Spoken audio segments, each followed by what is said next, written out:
the giant whales. Yeah. This project is very important for our office because it's kind of the first project we designed from the building to the interiors because it's a big project. And that kind of opportunities are quite rare for our young designers like us. So we treasure this opportunity very, very, very much. And we also being very thankful for the trust our clients has shown us, has given us. So this project is called the Giant Whales. It's from one company this company provides those message pushing services for our cell phones. For example, when you receive some kind of messages from the service suppliers, they do this kind of business in China. That's how we in China, our cell phones can receive messages from different apps. They kind of collaborates with different app companies, app service providers to They help do the them. advertising, like something like No, that. not advertising. It's called message pushing. I don't know if you know that because many of the messages are not SMS. It's like it's like a reminder message from apps to apps. Yeah, but that's a technical thing. I don't understand that much about what they do, but they're doing very good. And they went public, so you can buy their stock shares in Chinese stock market. So the whale is like the totem of their company. So we try to understand their company culture, their working culture, and try to combine those totem things into the design. So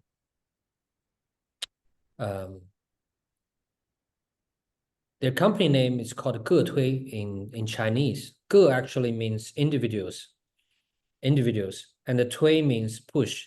So you can literally understand their company name as push messages to every single individuals who use cell phones, who use those electronic equipments. And the Chinese character Ge has 3 strokes.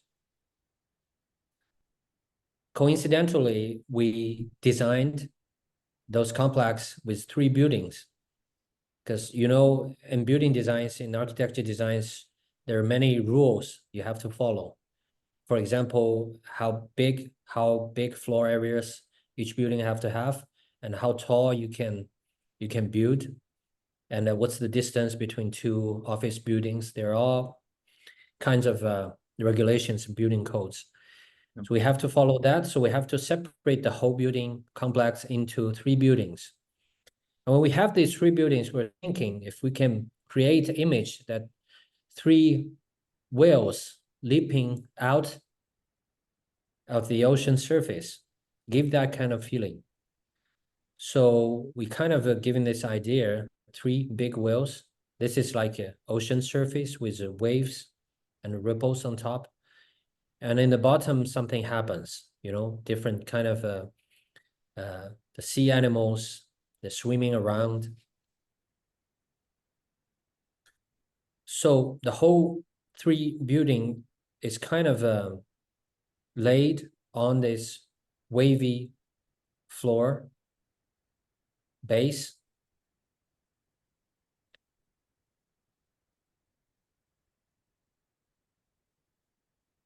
And the whale had its head up. So this is the general idea that digging down the courtyard spaces, we have this kind of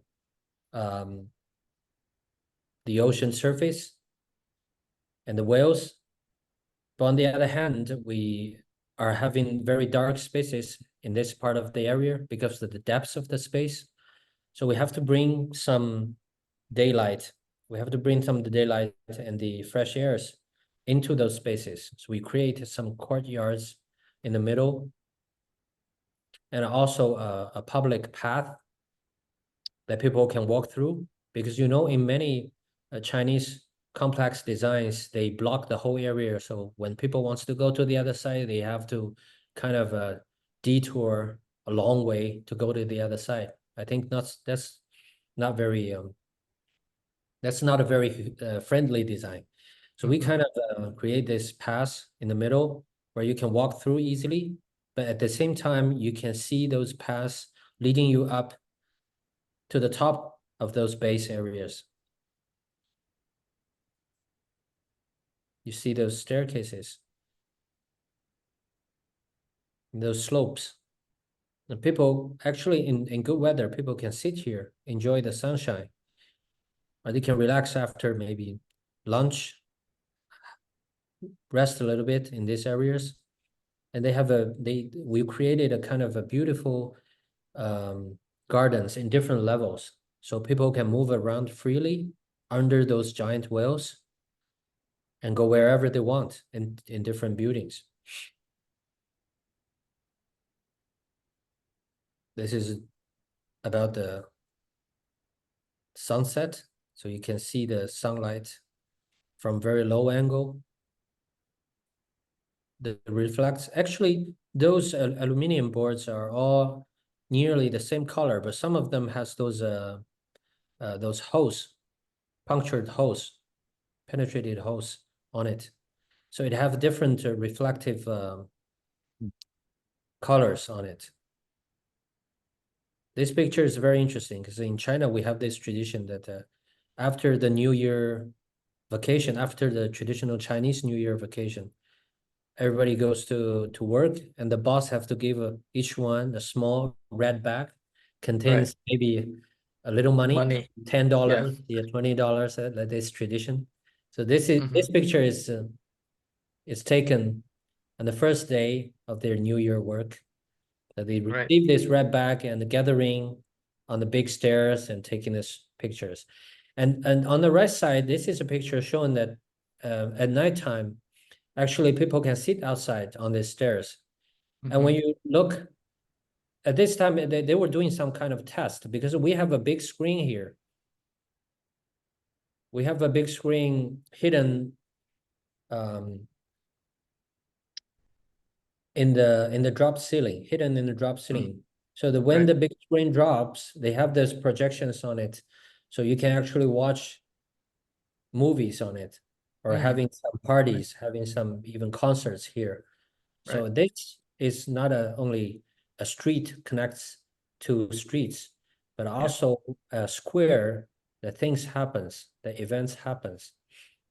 Yeah, that's actually a smart move, because you're also promoting the company, right? Apart from the people enjoying the space. Yeah, yeah, it is. It is. And it's not just about the building, it's about the whole like area, the whole surrounding. Yes, yeah, it creates a space that even the people working nearby in other buildings, they would like to come here and sit down for a while, because the rest of the buildings are all not so friendly to them. Right. They might have Yeah. courtyards, but they don't give you any place to sit. Yeah, but in Yeah. this place you have plenty of space to sit. Even all the workers, all the employees in the buildings, they can come down to this platform and enjoy the sunlight. And do these three buildings have separate departments that assigned to each, or and how did you like relate the layout in terms of the positioning of these departments? Their company can use only maybe one or one half of the building for their headquarters. The rest of the space, I think they need to Rent it out. rent them. Yes, they need to lease them to somebody else. And they have to have enough services like a canteen service or small convenience shops, something like that, the printing shops, to serve the whole complex. So this is kind of playground we created in between of those three buildings. The platform in the middle, where it's like tracks. It's like tracks on the playground that you can run, you can practice a little bit, can work out a little bit in this exterior spaces. And this is the courtyards I talked about. We have to dig some courtyards to the underground floors to bring daylight and the fresh air to the underground areas, and also some landscape elements like trees and waterfalls. So the interesting part for this building is that we use this idea of regular square grid on the facade combined with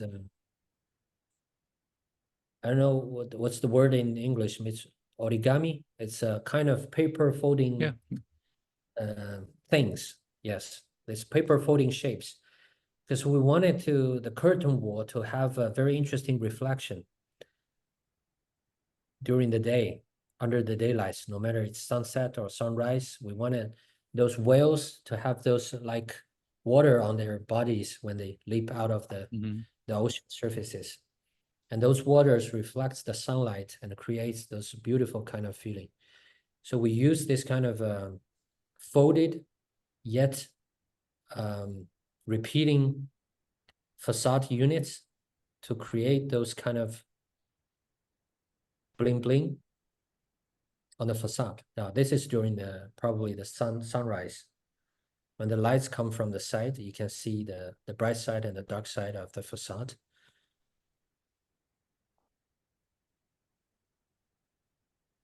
Yeah, this is the sunset time. This is the main entrance of the building. It has 3 floors void for their lobby, and later on people goes to different parts, different elevators to go upstairs. And also this kind of a facade have to follow certain rules, because in China we have this government policy that the buildings has to meet certain criteria of energy saving and a sustainable design. So that's why we couldn't actually make the whole facade glass. We have to have some opaque facade areas.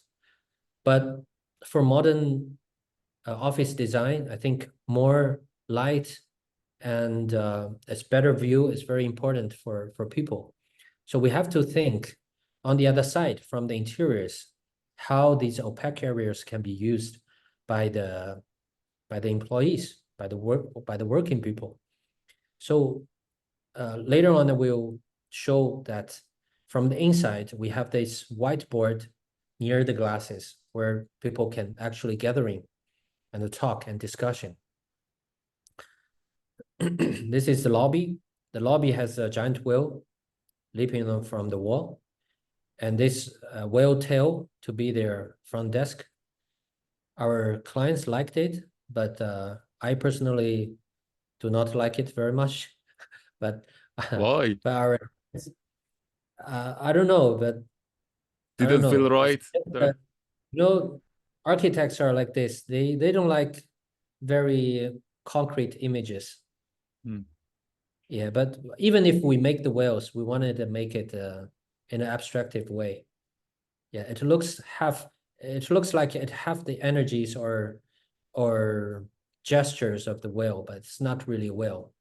Yeah, if you imagine we make it like a real whale here, that would be a disaster. That would be probably a big news, but in a bad way. But I like the stairs that you did though. Is that an escalator? Because I see that the woman was texting while going Yeah, down. stairs. It's not an escalator, it's a It's a stairs. stair. Yeah. Yeah. I like it. It seems Stairs, like stair is a come out very of the wall. Yeah.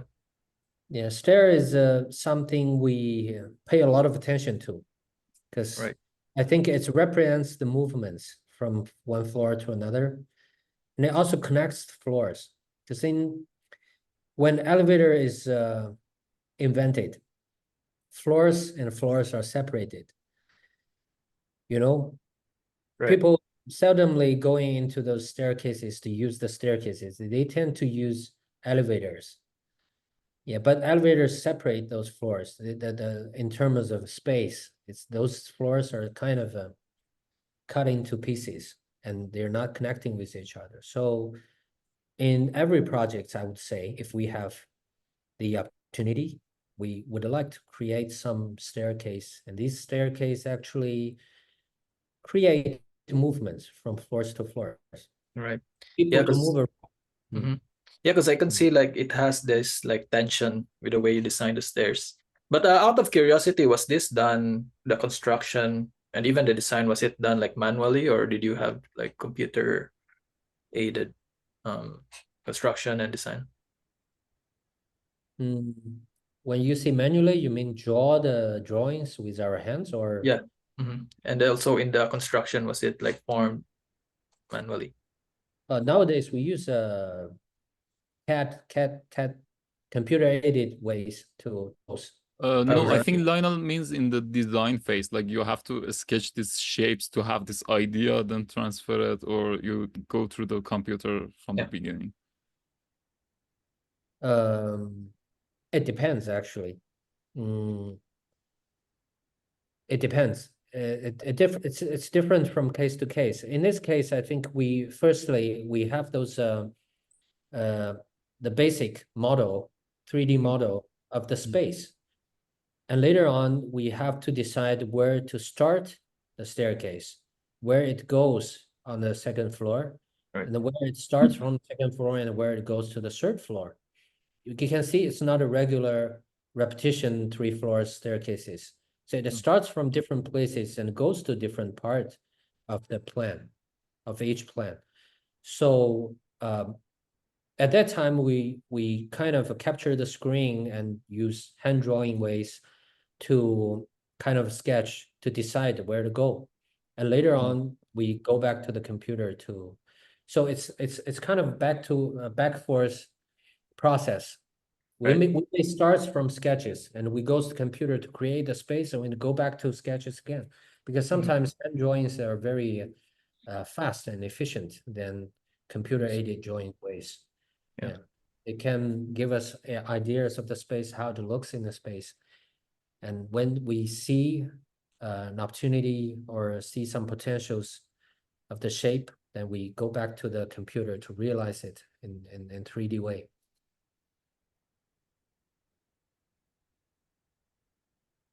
So this is the public areas on each working floor. You have those spaces for where you can have a rest, having a coffee, maybe just escape a little bit from your work.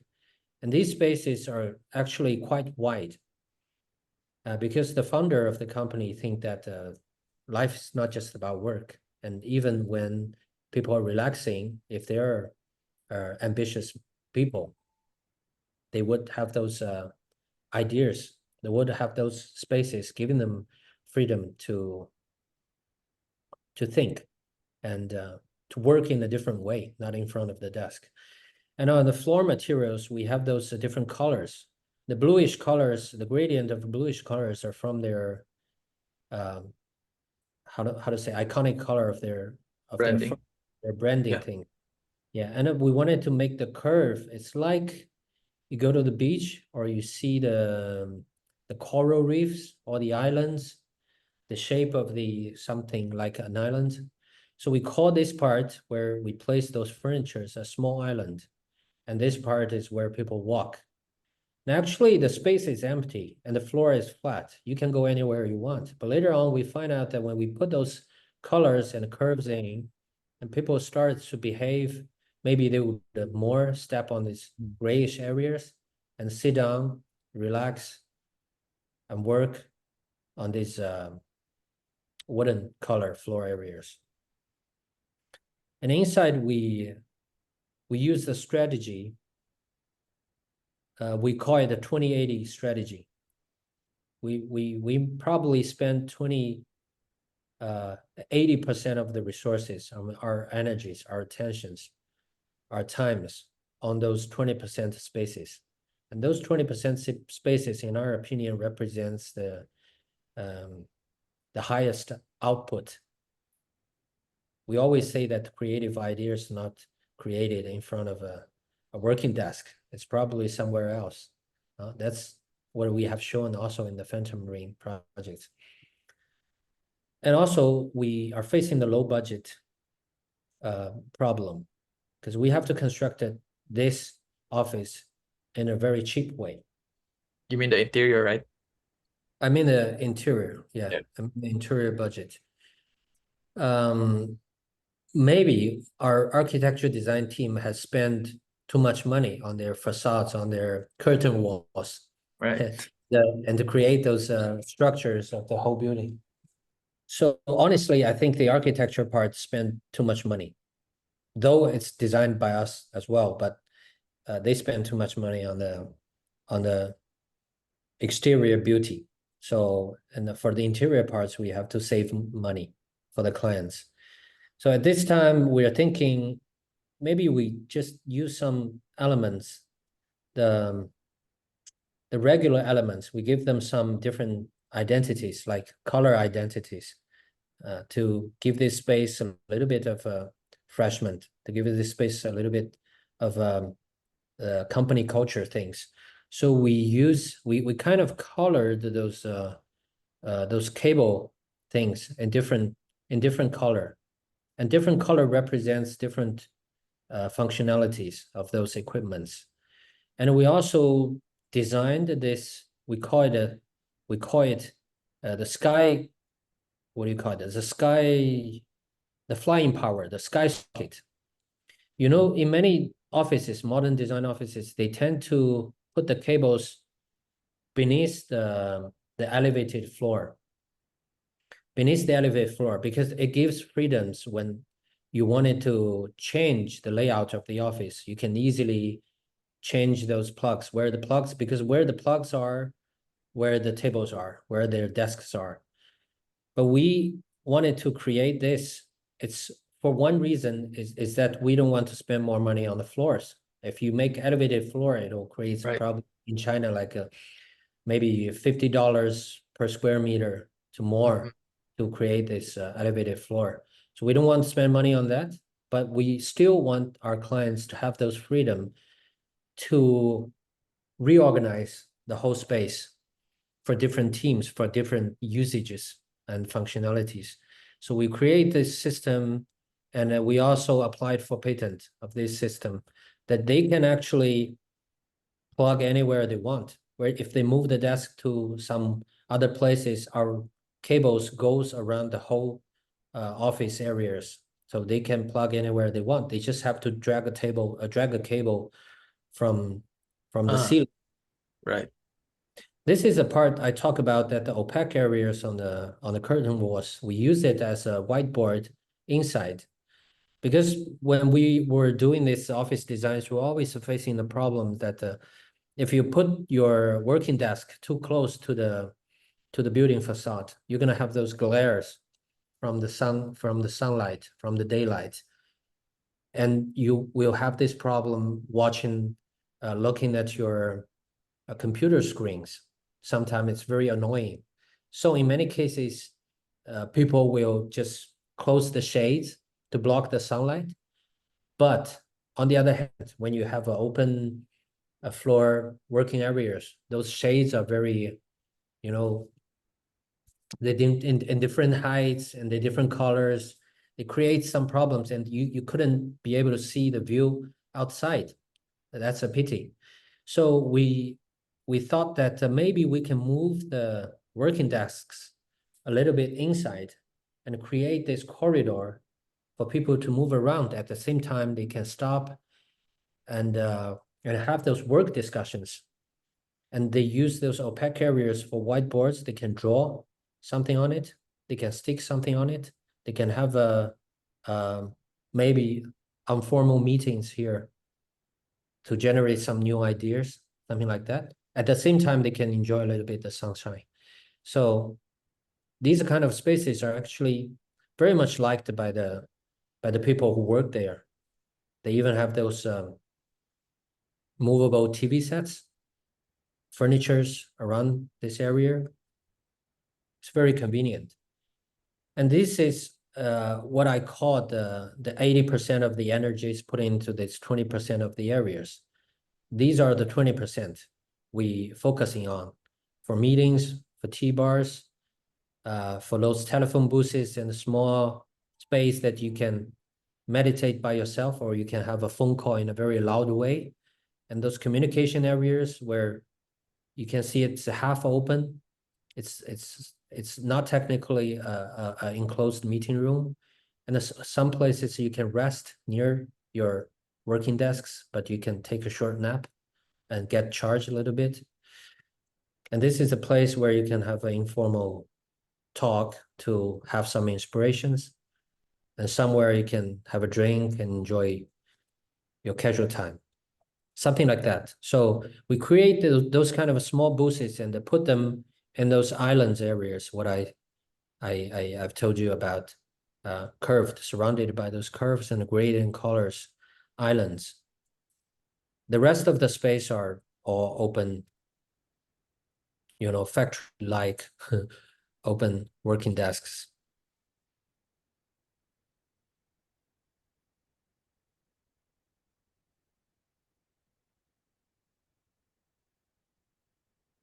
But honestly speaking, I think the blue color is a little bit cold after the project is finished. Mhm. So we actually try to balance this thing using more wood color and wood Yeah. veneers to balance it.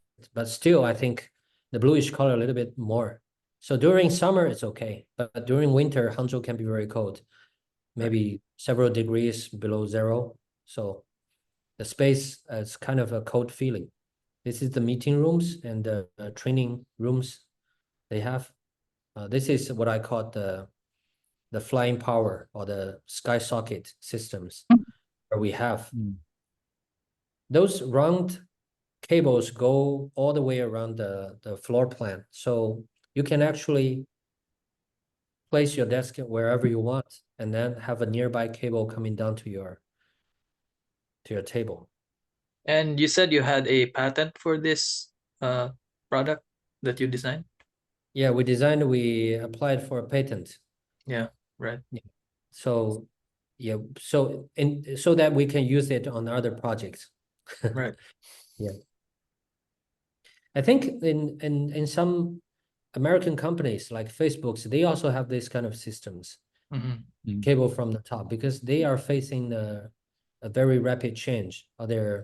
Traditional manufacturing companies, they have a sort of a stable or fixed structure, company structure. But nowadays, for those internet companies, they're changing rapidly, unprecedentedly. You cannot imagine, maybe only 2 or 3 days they have a new, app, and they have a new team. They started to employ a lot of people, so the team grows very fast. They need more space, but maybe all of a sudden, after months, they said, oh, we're going to close this department, and some new things is going on. The people are moving from one department to another.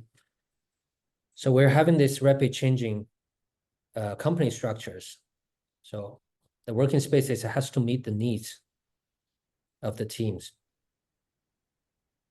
That's it. That's some of the details of this system.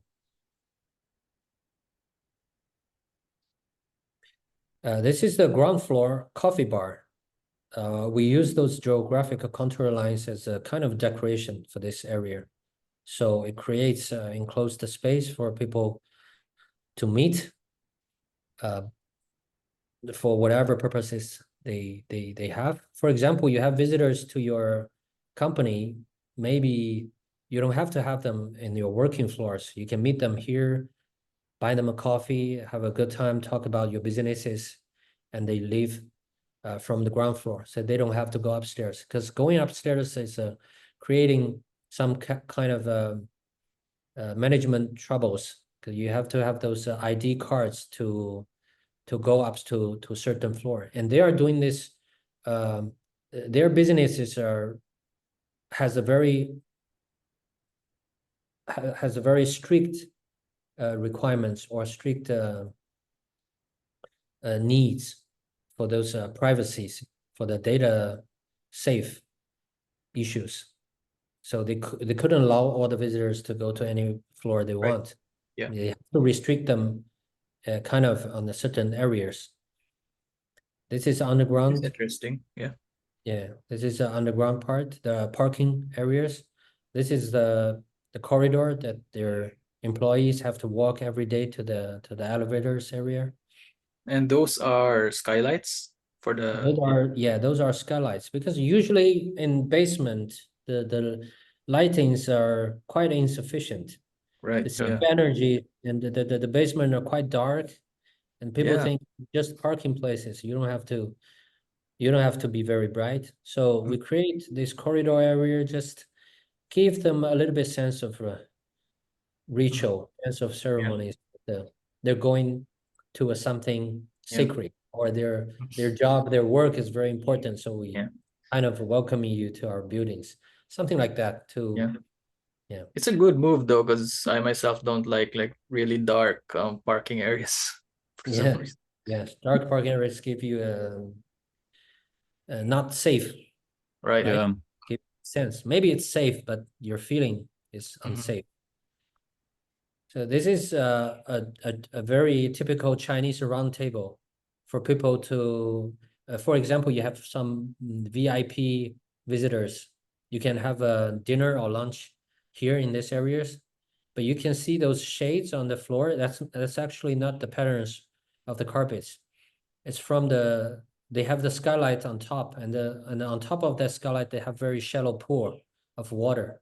Right. Oh, Nice. When the water moves, the light in the room moves a little bit.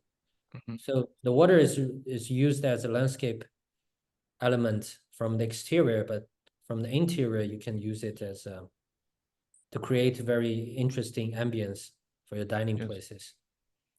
And those staircases, like what I said, is connecting different floors. We wanted to people who work in the headquarters has kind of a feeling that they work for a big company, but not just for their departments, for their own departments. And that's very important. In some Chinese big companies, they have these kind of policies that that people who works in the high level management positions, maybe after 1 or 2 years, some companies have that policy that you have to go to another team to lead them, even it's not the, how to say, your specialties. That's very important idea, because usually we think you have to work with what you know, what you're familiar with, to have the best output for the company, right? Yeah, but some of the companies are trying these policies. Even they have, shifted CEOs every 2-3 years. You move one um, um, manager to the CEO position. I think it's a very interesting idea, because I had those information from some of my friends. They said this way is very good, because we always say that if you are on that chair, you will think that way. But if you are not on that chair, you wouldn't be able to think that way. You will always think in your own box. If you want to think out of the box, you have to stand or sit out of the box. So it's a very interesting idea that let people move around from floors to floors to see uh, what other colleagues are doing. Maybe Yeah. people from other departments, what they're doing, what kind of efforts they're paying to the collaboration. So you will be able to being more understandable. That's it. Yeah. That's You know my what's really interesting is sometimes like paying attention to a small details and things that no one's consider make it like biggest like difference at the end. For example, your facade, like this small like simple movement, and this simple. attention to reflection made it like such a complex and unique shape at the end.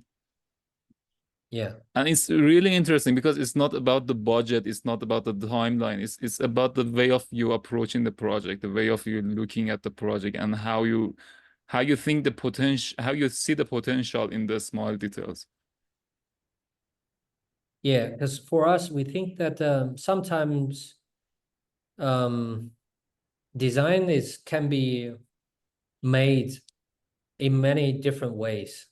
Yes. So each time we wanted to try a new angle to cut into the ideas, the different perspectives to see the project and to create something unique to the project. So sometimes we start from big things and going smaller and smaller. Sometimes we come from very tiny, small little bit things and make it bigger and bigger. It's Yeah. interesting process for us too, because we also can learn a lot of things about it. Yeah, but also those angular glass facade really works, right? Because I can imagine if it was just a flat sheet of glass, it wouldn't be as aesthetically interesting, and you know. Yeah. Mhm. Um, And you know, another thing is you put the like experience of the workers in the like the first priority. You kind of design the whole like how to say lifestyle, like life worker style together. I think it's also becoming like a worldwide trend, right? Like we And had an it's a really interview with, good trend to go yeah, viral. I think we it is. should like put more it's effort into people that centered. Yeah. So they because can work, so they will be able to enjoy their working times. and they feel belong like when you have like the tiny space to just hang out with your friend, like your colleague after the work, like the TV that you mentioned, like the whole like landscape that you can sit and gather together and have this little talks. Yeah.